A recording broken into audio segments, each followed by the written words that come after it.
Hallo Kobega, ek is baie opgewonde. Een van die dae sien ek julle weer. Ek sien uit om 30 Mei saam met julle te kom kuier en lekker musiek te maak. Maar ek bring vir julle 'n verrassing saam. Ek bring vir Nadine saam. Wonderlike sangeres in Suid-Afrika. Sy het my geskakel en sê, Johan, help my. Ek wil 'n vertoning doen met liedjies oor kleure.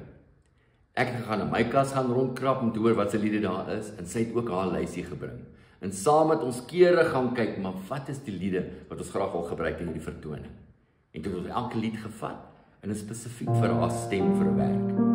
Nou as jy haar stem leer ken dit al, sal jy hoor sy's 'n fenominale sangeres.